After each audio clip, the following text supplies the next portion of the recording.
Hello fam, welcome back.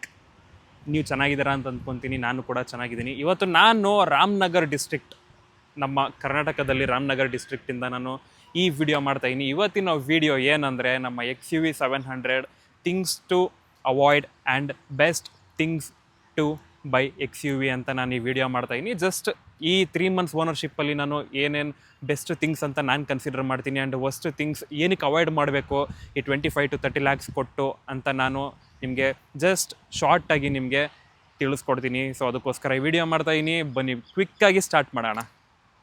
So guys, firstly best things about XUV700 ಹೇಳಬೇಕು ಅಂದರೆ ನಾವು ಇಂಜಿನಿಂದನೇ ಸ್ಟಾರ್ಟ್ ಮಾಡಬೇಕು. Because it is one of the most powerful and refined engine ಅಂತಲೇ ಹೇಳ್ಬೋದು. ಈ XUV700ದು performance is awesome, top notch. ನೀವು ಟಾಪ್ ಸ್ಪೀಡಲ್ಲಿ ಹೋಗ್ತಾಯಿದ್ರು ನಿಮಗೆ ವೈಬ್ರೇಷನ್ಸ್ ಬರಲ್ಲ, ಸಿಕ್ಕಾಬಡೆ ಚೆನ್ನಾಗಿದೆ.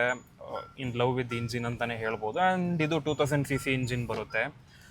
ಆ್ಯಂಡ್ ನೀವು ಟಾಪ್ ಆ್ಯಂಡ್ ಹೋಗ್ತೀರಾ ಅಂದರೆ X7L ಆಟೋಮೆಟಿಕ್ ಡೀಸೆಲ್ಲು ನಿಮಗೆ ಇನ್ನೂ ಪವರು BHP ಎಲ್ಲ ಇನ್ಕ್ರೀಸ್ ಆಗುತ್ತೆ, ಟಾರ್ಕು CC ಎಲ್ಲನೂ. ಸೊ ಇದು ಸಕ್ಕತ್ತಾಗಿದೆ ಇಂಜಿನ್ ಮಾತ್ರ. ನಿಮ್ಗೆ ಓಡ್ಸೋಕ್ಕೆ ಆ ಸಖತ್ ಒಳ್ಳೆ ಫೀಲ್ ಸಿಗುತ್ತೆ. ಟರ್ಬೋ ಇಂಜಿನ್ ಬೇರೆ ಅಲ್ಲ.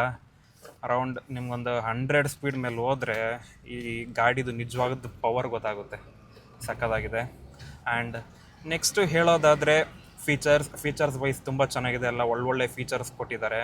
ಅದೊಂದು one of the best thing ಅಂತಲೇ ಹೇಳ್ಬೋದು. ಈ ಪ್ರೈಸ್ ರೇಂಜಲ್ಲಿ ಆಲ್ಮೋಸ್ಟ್ ನೀವು ಇನೋವಾಗೆ ಏನು ನೋಡ್ತೀರಾ, ಹೈ ಕ್ರಾಸ್ ಟಾಪ್ ಆ್ಯಂಡ್ 40 lakhsಗೆ ಏನು ಕೊಟ್ಟಿದ್ದಾರೆ ಅದನ್ನು ಆಲ್ಮೋಸ್ಟ್ 25 lakhsಲ್ಲೇ ಕೊಟ್ಬಿಟ್ಟಿದ್ದಾರೆ. Which is one of the best thing ಅಂತಲೇ ಹೇಳ್ತೀನಿ ನಾನು. ಇವೆರಡು ನನಗೆ ಸಿಕ್ಕಾಪಟ್ಟೆ ಇಷ್ಟ ಆಯಿತು XUV700ನಲ್ಲಿ ನನಗೆ. ಆ್ಯಂಡ್ ಇನ್ನೊಂದು one of the best thing ಅಂದರೆ ತುಂಬ ಸ್ಪೇಷಿಯಸ್ ಇಂಟೀರಿಯರ್. ಆ್ಯಂಡ್ ಇದು ಲೆಂತ್ ಆ್ಯಂಡ್ ವಿಡ್ತ್ ತುಂಬ ಜಾಸ್ತಿ ಇರೋದ್ರಿಂದ ಇದು SUV ಸೆಗ್ಮೆಂಟಲ್ಲೇ ಇದು ಒನ್ ಆಫ್ ದಿ ಬೆಸ್ಟ್ ಅಂತ ಹೇಳ್ಬೋದು. ಸ್ಪೇಷಿಯಸ್ ಇಂಟೀರಿಯರ್ ಇದು. ಫಸ್ಟ್ ರೋ ಆಗಿರ್ಬೋದು, ಸೆಕೆಂಡ್ ರೋ ಆಗಿರ್ಬೋದು. ನೀವು ಫಸ್ಟ್ ರೋ ಸೀಟ್ಸ್ ನೀವು ಎಷ್ಟು ಹಿಂದೆ ಹಾಕೊಂಡ್ರು ನಿಮಗೆ ಸೆಕೆಂಡ್ ರೋಗೆ ಸಿಕ್ಕಾಪಟ್ಟೆ ಸ್ಪೇಸ್ ಇದೆ ಆ್ಯಂಡ್ ತುಂಬ ಕಂಫರ್ಟೇಬಲ್ ಸೀಟ್ಸ್ ಇದೆ. So this is one of the best thing ಅಂತಲೇ ಹೇಳ್ತೀನಿ ನಾನು. ನನಗೆ ಇಷ್ಟ ಆಗಿದ್ದಂದರೆ ಬೇರೆ ಕಾರ್ಸಲ್ಲಿ ನೋಡಿದ್ರೆ ಒಂದು ಸೀಟ್ ಕಂಫರ್ಟೇಬಲ್ ಆಗಿರಲ್ಲ, ಸೀಟ್ ಕಂಫರ್ಟೇಬಲ್ ಆಗಿದ್ದರೆ ಸ್ಪೇಷಿಯಸ್ ಇರಲ್ಲ. ಸೊ ಕುಷನಿಂಗಿಂದ ಹಿಡಿದು ಪ್ರತಿಯೊಂದೂ ಇಂಟೀರಿಯರಲ್ಲಿ ಸಕ್ಕದಾಗಿ ಮಾಡಿದ್ದಾರೆ. ಆ್ಯಂಡ್ ಇನ್ನು ನೆಕ್ಸ್ಟ್ ಹೇಳಬೇಕಂದ್ರೆ ತುಂಬ ಅಡ್ವಾನ್ಸ್ಡ್ ಸೇಫ್ಟಿ ಫೀಚರ್ಸ್ ಕೊಟ್ಟಿದ್ದಾರೆ. Firstly Bharat NCAP rating 5 rating ಕೊಟ್ಟಿದ್ದಾರೆ. ಸೊ ತುಂಬ ಸೇಫೆಸ್ಟ್ ಕಾರ್ ಅಂತ ಹೇಳ್ಬೋದು. ಆ್ಯಂಡ್ ನಾನು ಪರ್ಸ್ನಲಾಗಿ ಈ ಸರ್ವಿಸ್ ಸ್ಟೇಷನ್ಗೆ ಹೋಗ್ಬಿಟ್ಟು ಕೂಡ ನಾನು ಕೇಳಿದ್ದೀನಿ ಕಾರ್ ಸರ್ವಿಸ್ ಬಿಟ್ಟಾಗ. ಅವರು ಕೂಡ ತುಂಬ ಒಳ್ಳೆ ಫೀಡ್ಬ್ಯಾಕ್ ಕೊಟ್ಟರು. ಆ್ಯಂಡ್ ಲೆವೆಲ್ 2 ADAS ಇದೆ, ಬಟ್ ಈ ವೇರಿಯಂಟಲ್ಲಿ ಲೆವೆಲ್ 1 ADAS ಇದೆ. ಡ್ರೈವರ್ ಅಸಿಸ್ಟ್ ಆಗಿರ್ಬೋದು, ಆಮೇಲೆ ಹಿಲ್ ಅಸಿಸ್ಟ್ ಆಗಿರ್ಬೋದು. ಆ್ಯಂಡ್ ಇನ್ನೂ ಒಂದಷ್ಟು ಒಳ್ಳೆ ಸೇಫ್ಟಿ ಫೀಚರ್ಸ್ ಇದೆ. 6 ಏರ್ ಬ್ಯಾಗ್ಸ್ ಆಗಿರ್ಬೋದು, ಬೇಸಿಕ್ ನೆಸಸರಿ ಏನೇನಿದೆ. ಆ್ಯಂಡ್ ಲೆವೆಲ್ 1 ADAS ಏನೇನು ಫೀಚರ್ಸ್ ಇದೆ ಅದೆಲ್ಲನೂ ಇನ್ಕ್ಲೂಡ್ ಆಗಿದೆ ಈ ವೇರಿಯಂಟಲ್ಲಿ. And which is one of the best thing by Mahindra. ಯಾಕಂದರೆ ಎಲ್ಲರೂ ಒಂದೊಂದು ಟೈಪ್ ಆಫ್ ಪೀಪಲ್ ಇರ್ತಾರೆ. ಲೈಕ್ ಒಬ್ಬೊಬ್ಬರು ಬರೀ ಫೀಚರ್ಸ್ ನೋಡ್ತಾರೆ, ಒಬ್ಬೊಬ್ಬರು ಫಸ್ಟ್ ಸೇಫ್ಟಿಗೆ ಇಂಪಾರ್ಟೆನ್ಸ್ ಕೊಡ್ತಾರೆ, ಒಬ್ಬೊಬ್ಬರು ಲುಕ್ಸಿಗೆ ಇಂಪಾರ್ಟೆನ್ಸ್ ಕೊಡ್ತಾರೆ, ಒಬ್ಬೊಬ್ಬರು ಇದು ಯಾವುದು ಬೇಡ ನನಗೆ ಮನಿ ಸೇವ್ ಮಾಡಬೇಕು ಅಂಥ ಕಾರ್ಸ್ನ ನೋಡ್ತಿರ್ತಾರೆ. ಸೊ ಈ XUV700 ಏನಿದೆ ಆಲ್ ಟೈಪ್ಸ್ ಆಫ್ ಪೀಪಲ್ಗೆ ಇದು ಎಲ್ಲ ವರ್ಗದ ಜನರಿಗೂ ಇದು ತುಂಬ ಸೂಟ್ ಆಗೋವಂಥ ಕಾರ್ ಅಂತಲೇ ನಾನು ಹೇಳ್ತೀನಿ. ಆ್ಯಂಡ್ ನೆಕ್ಸ್ಟ್ ಹೇಳೋದಾದರೆ ಮ್ಯೂಸಿಕ್ ಸಿಸ್ಟಮ್ ಸಿಕ್ಕಾಪಟ್ಟೆ ಚೆನ್ನಾಗಿದೆ. ತುಂಬ ಪವರ್ಫುಲ್ ಮ್ಯೂಸಿಕ್ ಸಿಸ್ಟಮ್ ಇದೆ. AX7Lಲ್ಲಿ ನಿಮಗೆ ಸೋನಿ ಸ್ಪೀಕರ್ಸ್ ಬರುತ್ತೆ, ಬಟ್ ಇದರಲ್ಲಿ ಮಹೀಂದ್ರದವ್ರದ್ದೇ ಸ್ಪೀಕರ್ಸ್ ಇದೆ. ಅದು ಕೂಡ ಏನು ಕಮ್ಮಿ ಇಲ್ಲ, ಸಿಕ್ಕಾಪಟ್ಟೆ ಚೆನ್ನಾಗಿದೆ. ಮುಂಚೆ ಹತ್ರ ಕಿಯಾ ಸೆಲ್ಟೋಸ್ ಇತ್ತು, ಅದು ಬಂದು ಹರ್ಮಾನ್ ಇತ್ತು ಅನಿಸುತ್ತೆ. ಇಲ್ಲ, ಹರ್ಮಾನ್ ಅವ್ರ JBL ಇರಬೇಕು ಮೇ ಬಿ. ಅದು ಕಂಪೇರ್ ಮಾಡಿದ್ರೆ ಇದು ಸಿಕ್ಕಾಪಟ್ಟೆ ಚೆನ್ನಾಗಿದೆ. So guys, next good thing to buy XUV700 is commanding road presence. ಒಬ್ಬೊಬ್ರಿಗೂ ಒಂಥರ ಮ್ಯಾಟ್ರ್ ಆಗುತ್ತೆ, ಒಬ್ಬೊಬ್ರಿಗೆ ಫೀಚರ್ಸ್ ಮ್ಯಾಟ್ರ್ ಆಗ್ಬೋದು. ನನಗೆ ರೋಡ್ ಪ್ರೆಸೆನ್ಸ್ ಕೂಡ ಈಕ್ವಲಾಗಿ ಮ್ಯಾಟ್ರ್ ಆಗುತ್ತೆ ಪರ್ಫಾರ್ಮೆನ್ಸ್ ಜೊತೆಗೆ. ಸೊ ಹೋಗ್ತಿರ್ಬೇಕಾದ್ರಲ್ಲಿ XUV700 ನಾನು ಅನ್ಕೊತಾ ಇದ್ದೆ ತೊಗೊಳ್ಲೇಬೇಕು ಅಂತ. ಮುಂಚೆ ಹತ್ರ ಕಿಯಾ ಸೆಲ್ಟೋಸ್ ಇತ್ತು, ಸೊ ಅದನ್ನು ಸೆಲ್ ಮಾಡಿ ತೊಗೊಂಡಿದ್ದೆ. ಯಾಕಂದರೆ ಅಷ್ಟು ಲವ್ ಇತ್ತು XUV700 ಮೇಲೆ. ನೋಡೋಕ್ಕೆ looks and design is superb. Main reason ಅದಕ್ಕೆ ತೊಗೋಬೋದು. ಆ್ಯಂಡ್ ಆ ಫೀಲ್ ಬರುತ್ತಲ್ಲ, ಅದು ಬೇರೆ ಯಾವ ಕಾರಲ್ಲೂ ನನಗೆ ಕೊಟ್ಟಿಲ್ಲ.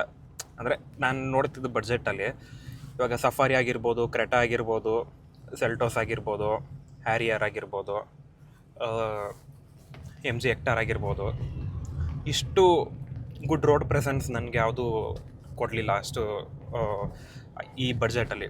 ಸೊ ಅದೊಂದು ಅಂತ ಹೇಳ್ಬೋದು ಕನ್ಸಿಡರ್ ಮಾಡೋಕ್ಕೆ XUV700 ಬೈ ಮಾಡೋಕ್ಕೆ. ಆ್ಯಂಡ್ ಇನ್ನೂ ಒಂದೇನೆಂದರೆ, this is the most value for money variant and car. ನಿಮಗೆ ಈ ಇನೋವಾ ಆಗಿರ್ಬೋದು, ಜೀಪ್ ಕಾಂಪಸ್ ಆಗಿರ್ಬೋದು, ಇದೆಲ್ಲ ಏನು ಫೀಚರ್ಸ್ ಪ್ರೊವೈಡ್ ಮಾಡುತ್ತೆ ಅದೆಲ್ಲನೂ XUV700 ಬಂದ್ಬಿಡುತ್ತೆ. ಇಂಜಿನ್ ಪರ್ಫಾರ್ಮೆನ್ಸ್ ಆಗಿರ್ಬೋದು, ಫೀಚರ್ಸ್ ಆಗಿರ್ಬೋದು, ಇಂಟೀರಿಯರ್ಸು, ಆ ಲಕ್ಸುರಿ ಫೀಲು, ಇಂಜಿನಂತೂ ಮಾತಾಡೋಂಗೇ ಇಲ್ಲ. ಅದಕ್ಕೆ the most value for money ಅಂತ ಹೇಳ್ತೀನಿ. And XUV700 the most value for money variant ಅಂದರೆ ನಂಗೆ ಗೊತ್ತಿರೋಂಗೆ AX5 ಆ್ಯಂಡ್ AX5 ಸೆಲೆಕ್ಟ್ ಇರ್ಬೋದು. ಲೈಕ್ ನಿಮಗೇನು ಅಂಥ ಟಾಪ್ ಎಂಡಲ್ಲಿ ಸಿಗೋ ಲಕ್ಸುರಿ ಫೀಚರ್ಸ್ ಬೇಡ ಅಂದರೆ good to go with AX5 or AX5 select. ಯಾಕಂದರೆ ಅಂಥ ಮೇಜರ್ ಡಿಫ್ರೆನ್ಸ್ ಏನಿಲ್ಲ. ಅಲಾಯ್ ವೀಲ್ಸು, ಆಮೇಲೆ ಇನ್ನೊಂದಷ್ಟು ಡಿಫ್ರೆನ್ಸಸ್ ಬರುತ್ತೆ. ಲೈಕ್ ಲೆದರ್ ಸೀಟ್ಸ್ ಬರೋಲ್ಲ AX5 ಆ್ಯಂಡ್ ಸೆಲೆಕ್ಟಲ್ಲಿ ಬಿಟ್ಟರೆ ಇನ್ನು ಆಲ್ಮೋಸ್ಟ್ ಎಲ್ಲನೂ ಸೇಮೇ ಬರುತ್ತೆ. ಆ್ಯಂಡ್ AX7 ಎಲ್ಲಿಗೋದ್ರೆ ನಿಮಗೆ ನನಗೆ ಬೇಕಾಗಿರೋ ಫೀಚರ್ಸು ಇಷ್ಟೇ ಸಾಕು ಅಂತ ನನಗನ್ನಿಸ್ತು AX7 ಬರೋದು. ಬಟ್ ಇನ್ನೊಂದಷ್ಟು ಫೀಚರ್ಸ್ ಮಿಸ್ಸಿಂಗ್ ಇದೆ, ಇರ್ಬೋದಾಗಿತ್ತು ಈ ಸೆಗ್ಮೆಂಟಲ್ಲಿ ಅಂತ ನನಗನ್ನಿಸ್ತು. ಬಟ್ ಅದು ಬಿಟ್ಟರೆ ಓವರಾಲ್ XUV700 ಕಾರ್ನೇ the most value for money ಅಂತಲೇ ಹೇಳ್ಬೋದು. In terms of features, looks, performance, safety, each and everything. And next ಹೇಳೋದಾದರೆ good reason to buy XUV700 ಬಂದು ರೀಸೇಲ್ ವ್ಯಾಲ್ಯೂ. ನನಗೆ ಯೂಶ್ವಲಾಗಿ ಈ ಥರ ಹುಚ್ಚಿದೆ ಒಂಥರ. ಹೆಂಗೆ ಅಂದರೆ ಜಸ್ಟ್ ಸುಮ್ಮನೆ ಚೆನ್ನಾಗಿದ್ರು ಕಾರು ಸೆಲ್ ಮಾಡೋ ಇಂಟೆನ್ಷನ್ ಇಲ್ಲ ಅಂದ್ರೂ ಈ ಆ್ಯಪ್ಸಲ್ಲೆಲ್ಲ ಇವಾಗ Cars24 ಆಗಿರ್ಬೋದು, ಸ್ಪಿನ್ ಆಗಿರ್ಬೋದು ಹಾಕಿ ನಾನು ನೋಡ್ತಾ ಇರ್ತೀನಿ.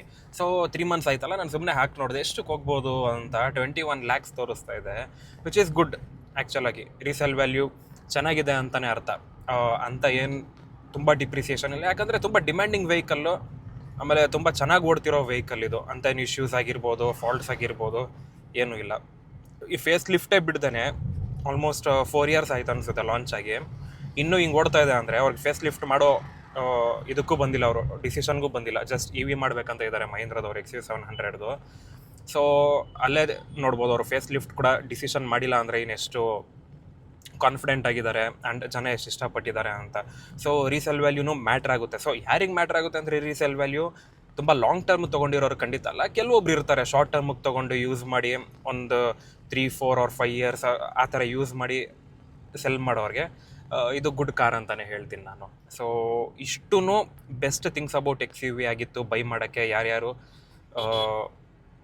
ಇನ್ನೇನು ಬೈ ಮಾಡಬೇಕಂತ ಇದ್ದೀರಾ, ಕ್ಲಾರಿಟಿ ಆಫ್ ಮೈಂಡ್ ಇರಲ್ಲ, ಕನ್ಫ್ಯೂಷನ್ ಯಾರಿಗಿರುತ್ತೆ, ನಾನು ಅವ್ರಿಗೆ ಈ ಬೆಸ್ಟ್ ಥಿಂಗ್ಸ್ ಹೇಳಿದೆ.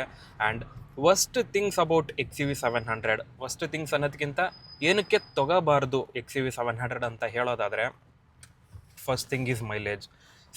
ನೀವು ನಂಗೆ ಜಸ್ಟ್ ಪರ್ಫಾರ್ಮೆನ್ಸ್ ಬೇಕು, ರೋಡ್ ಪ್ರೆಸೆನ್ಸ್ ಬೇಕು, ಮೈಲೇಜ್ ಮ್ಯಾಟ್ರ್ ಆಗಲ್ಲ ಅಂದರೆ ತೊಗೋಬೋದು. ಬಟ್ ಇದೆಲ್ಲನೂ ಇದ್ದು ನನಗೆ ಮೈಲೇಜ್ ಬೇಕಂದರೆ ಖಂಡಿತವಾಗ್ಲೂ ಈ ಕಾರಲ್ಲ. ಯಾಕಂದರೆ ಸಿಟಿನಲ್ಲಿ ಅರೌಂಡ್ 8 to 10 ಕೊಡುತ್ತೆ, ಆ್ಯಂಡ್ ಹೈವೇನಲ್ಲಿ around 12 to 15 depending on the driving. ನೀವು ಹೆಂಗೆ ಡ್ರೈವ್ ಮಾಡ್ತೀರಾ, ರ್ಯಾಶ್ ಮಾಡ್ತೀರಾ ಇಲ್ಲ ಸ್ಮೂತಾಗೆ ಓಡಿಸ್ತೀರೋ ಅದ್ರ ಮೇಲೆ ಡಿಪೆಂಡ್ ಆಗುತ್ತೆ. ಸೊ ನೀವು ಜಸ್ಟ್ ಮೈಲೇಜ್ ಬಗ್ಗೆ ಕಾನ್ಸಂಟ್ರೇಟ್ ಮಾಡ್ತಾಯಿದ್ರೆ this is not the car ಅಂತ ನಾನು ಹೇಳ್ತೀನಿ. ಅದೊಂದು ಕನ್ಸಿಡರ್ ಮಾಡ್ಕೊಬೋದು. And small technical and software glitches ಇದೆ.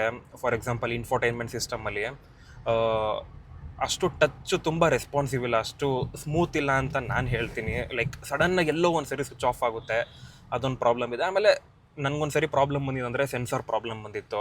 ಲೈಕ್ ಸ್ಟೇರಿಂಗ್ ಲಾಕ್ ಆಗಿಬಿಟ್ಟಿತ್ತು, ಅದೇನೋ ಸಾಫ್ಟ್ವೇರ್ ಸ್ವಲ್ಪ ಇಶ್ಯೂ ಇತ್ತಂತೆ. ಅದನ್ನು ನಾನು ಆಚೆ ಗ್ಯಾರೇಜಲ್ಲಿ ಅರ್ಜೆಂಟಾಗಿ ಬೇಕಾಯಿತು, ಸೊ ಅಲ್ಲಿ ಮಾಡಿಸ್ಕೊಂಡೆ. ಆ್ಯಂಡ್ ಅದು ಬಿಟ್ಟರೆ ಇನ್ನು ಬೂಟ್ ಸ್ಪೇಸು, ಲೈಕ್ ನೀವು ಯಾರು ಬೂಟ್ ಸ್ಪೇಸ್ ನೋಡ್ತಾ ಇರ್ತೀರಾ ಆ ಥರ ಕಾರು, ನೀವು 7 ಸೀಟರ್ಗೆ ಹೋಗೋದಾದರೆ ನಿಮಗೆ ಖಂಡಿತವಾಗ್ಲೂ XUV700 ಏನು ಬೂಟ್ ಸ್ಪೇಸ್ ನಿಮಗೆ ಸಿಗೋಲ್ಲ. ತುಂಬ ಕಷ್ಟ, ಒಂದು ಬ್ಯಾಗ್ ಇಟ್ಕೊಳ್ಳೋದು ಕೂಡ ಕಷ್ಟ ಇದೆ. ನೀವು ಸೀಟ್ ಫೋಲ್ಡ್ ಮಾಡಿ ಇಟ್ಕೊಬೇಕು. ಅದೇ ನೀವು 5 ಸೀಟರ್ಗೆ ಹೋದರೆ ಅವಾಗ ನಿಮಗೆ ತುಂಬ ಸ್ಪೇಸ್ ಉಳಿಯುತ್ತೆ. ಸೊ ಇವಾಗ 5 ಸೀಟರ್ನು ಕೂಡ ಡಿಸ್ಕಂಟಿನ್ಯೂ ಮಾಡ್ತಾ ಇದ್ದಾರೆ, ಯಾಕಂದರೆ ಯಾರೂ 5 ಸೀಟರ್ ತೊಗೊತಾ XUV700. ಸೊ ನಿಮಗೆ ಬೂಟ್ ಸ್ಪೇಸು ಇದ್ದು 3rd ರೋನು ಬೇಕು ಅಂದರೆ this is not the car ಅಂತ ನಾನು ಹೇಳ್ತೀನಿ. ಆ್ಯಂಡ್ 3rd ರೋ ಕೂಡ ಅಷ್ಟು ಕಂಫರ್ಟೇಬಲ್ ಇಲ್ಲ, ಯಾಕಂದರೆ ಇದು SUV, ಇದು MPV ಅಲ್ಲ. ಲೈಕ್ ಇನೋವಾ ಆದರೆ ನಿಮಗೆ ಥರ್ಡ್ ರೋನು ತುಂಬ ಸ್ಪೇಸ್ ಇದೆ ಆ್ಯಂಡ್ ಬೂಟ್ ಸ್ಪೇಸ್ ಇನ್ನೂ ಸಿಕ್ಕಾಪಟ್ಟೆ ಇದೆ. ಸೊ ನೀವು ಆ ಥರ ನೋಡೋದಿದ್ರೆ ಖಂಡಿತವಾಗ್ಲೂ ಇನೋವಾ ಆ ಥರ MPV ವೆಹಿಕಲ್ಸ್ಗೆ ಹೋಗ್ಬೇಕಾಗುತ್ತೆ ನೀವು. ಇವಾಗ ಈ ಕಿಯಾ ಕ್ಯಾರೆನ್ಸ್ ಗ್ಲಾವಿಸ್ ಬಿಟ್ಟಿದ್ದಾರೆ, ಅದಾಗಿರ್ಬೋದು, ಇನೋವಾ ಆಗಿರ್ಬೋದು. ಸೊ ಎಲ್ಲನೂ ಬೇಕು ಅಂದರೆ ಖಂಡಿತವಾಗ್ಲೂ XC700 ಅಲ್ಲ ಅಂತ ನಾನು ಹೇಳ್ತೀನಿ. ಸೊ ಗೈಸ್, ಇಷ್ಟಾಗಿತ್ತು ಇವತ್ತಿನ video. Good and bad things and reasons to buy or not to buy XCV700. ಇದು ಕಂಪ್ಲೀಟ್ಲಿ ಇದು ನನ್ನ ರಿವ್ಯೂ. ಇದು ನಾನು ಏನು 3 months ಯೂಸ್ ಮಾಡಿದ್ದೀನಿ, ನನ್ನ ಅನಿಸಿಕೆ ಇದು. Opinion person to person differ ಆಗುತ್ತೆ. ಲೈಕ್ ನಂಗೆ ತುಂಬ ಕಮೆಂಟ್ಸ್ ಬಂದಿತ್ತು, ಅದು ಹಂಗೆ ಇದು ಹಿಂಗೆ, ಅದಕ್ಕೆ ಕಂಪೇರ್ ಮಾಡಬೇಡಿ ಅಂತ. ಇದು ಕಂಪ್ಲೀಟ್ಲಿ ನನ್ನ ಪರ್ಸ್ಪೆಕ್ಟಿವ್, ಇದು ಯಾರ್ದು ಅಲ್ಲ. ಇದು ನಾನು ರಿವ್ಯೂ ಕೊಡ್ತಾ ಇರೋದು, ನಾನು ಬೇರೆಯವ್ರದ್ದು ಕೊಡ್ತಾ ಇಲ್ಲ ನಾನು. ಸೊ ನನಗೇನು ಅನಿಸುತ್ತೆ, ಯಾವ್ದು ಪ್ರೋಸ್ ಯಾವ್ದು ಒಳ್ಳೇದು ಅನಿಸುತ್ತೆ, ಯಾವುದು ನಂಗೆ ಇಷ್ಟ ಆಗಲ್ಲ, ಅದು ನಾನು ಹೇಳಲೇಬೇಕಾಗುತ್ತೆ. ಮೈಲೇಜ್ ಇಷ್ಟ ಆಗಿಲ್ಲ ಅಂದರೆ ಹೇಳಲೇಬೇಕು. ಹಂಗಂತ ನಾನು ಕಾರ್ ಬಗ್ಗೆ ಇವ್ಯಾಲ್ಯೂಯೇಷನ್ ಮಾಡಿ ನಾನು ತೊಗೊಂಡಿಲ್ಲ ಅಂತಲ್ಲ. ನಾನು ಎಲ್ಲನೂ ಗೊತ್ತಿದ್ದೆ ನಾನು ತೊಗೊಂಡಿದ್ದು. But still long term use ಮಾಡ್ಬೇಕಾದ್ರೆ ನಿಮ್ಗೆ ಅದು ಮ್ಯಾಟ್ರ್ ಆಗುತ್ತೆ, ನಿಮಗೆ ಮೈಲೇಜು. ಸೊ ಅದ್ರ ಮೇಲೆ ಯಾರು ಜಡ್ಜ್ ಮಾಡಬೇಡಿ ಅಂತ ನಾನು ಹೇಳ್ತೀನಿ. ಇದು ಕಂಪ್ಲೀಟಾಗಿ ನನ್ನ ಸ್ವಂತ ರಿವ್ಯೂ ಅಷ್ಟೇ, ಬಿಟ್ಟರೆ ಇದ್ರ ಮೇಲೆ ಯಾವ ಬ್ರ್ಯಾಂಡ್ ಮೇಲೂ ಹೇಟಿಲ್ಲ, ಯಾವ ಕಾರ್ ಮೇಲೂ ಹೇಟಿಲ್ಲ, ಏನೂ ಇಲ್ಲ. ಜಸ್ಟ್ ಕಂಪೇರ್ ಮಾಡ್ತೀನಿ, ಅದು ನನ್ನ ಪರ್ಸ್ಪೆಕ್ಟಿವ್ ಅಷ್ಟೇ, ಬಿಟ್ಟರೆ ನಥಿಂಗ್ ಸೀರಿಯಸ್. ಎಲ್ಲ ಕಾರು ಚೆನ್ನಾಗಿದೆ ಆ್ಯಂಡ್ ಇದರಲ್ಲಿ ವರ್ಸ್ಟ್ ಅಂತ ಹೇಳೋಕ್ಕಾಗಲ್ಲ ಯಾವುದೂ, ಅಥವಾ ಬ್ಯಾಡ್ ಅಂತ ಅಲ್ಲ. ನೀವು ಯಾವುದೇ ಕಾರ್ ತೊಗೊಂಡ್ರೂ ಏನಾದ್ರು ಒಂದು ಇಶ್ಯೂ ಇದ್ದೇ ಇರುತ್ತೆ, ಗುಡ್ ಆ್ಯಂಡ್ ಬ್ಯಾಡ್ ಇದ್ದೇ ಇರುತ್ತೆ. ಲೈಕ್ ಒಬ್ಬ ಮನುಷ್ಯ ಅಂದ್ರೂ ಅಷ್ಟೇ ಗುಡ್ ಆ್ಯಂಡ್ ಬ್ಯಾಡ್ ಇದ್ದೇ ಇರುತ್ತೆ ಕ್ಯಾರೆಕ್ಟರಲ್ಲಿ. ಹಾಗೇ ಗುಡ್ ಆ್ಯಂಡ್ ಬ್ಯಾಡ್ ಥಿಂಗ್ಸ್ ಒಂದು ಕಾರಲ್ಲಿ ಇದ್ದೇ ಇರುತ್ತೆ. ಅದನ್ನು ತಿಳ್ಕೊಡೋಕ್ಕೋಸ್ಕರ ನಾನು ಈ ವಿಡಿಯೋ ಮಾಡಿದ್ದು. ಯಾರು ಮೈಂಡ್ ಮಾಡಿದ್ದೀರಾ XCV700 ತೊಗೋಬೇಕು ಅಂತ, ಅಂಥವ್ರಿಗೆ ಹೆಲ್ಪ್ಫುಲ್ ಆಗಲಿ ಅಂತ ಒಂದಷ್ಟು ಕಮೆಂಟ್ಸ್ ಬಂದಿತ್ತು ಮಾಡಿ ಅಂತ, ಅದಕ್ಕೋಸ್ಕರ ನಾನು ಮಾಡಿದೆ ಅನ್ನೋದು. ಬಿಟ್ಟರೆ ಒಂದು ಬ್ರ್ಯಾಂಡ್ನ ಹೊಗಳಬೇಕು ಅಥವಾ ತೆಗಳಬೇಕು ಅನ್ನೋದು ಖಂಡಿತವಾಗ್ಲೂ ನನ್ನ ಇಂಟೆನ್ಷನ್ ಅಲ್ಲ. ಸೊ ಈ ವಿಡಿಯೋ ನಿಮಗೆ ಇನ್ಫಾರ್ಮೇಟಿವ್ ಆಗಿತ್ತು. ಯಾರು ಬೈ ಮಾಡಬೇಕಂತಿದ್ದೀರಾ XCV700ನ, ಅವ್ರಿಗೆ ತಿಳಿಸ್ಕೊಟ್ಟಿದ್ದೀನಿ. And thank you so much guys, take care, bye. ಸಿಗ್ತೀನಿ ನೆಕ್ಸ್ಟ್ ವಿಡಿಯೋದಲ್ಲಿ.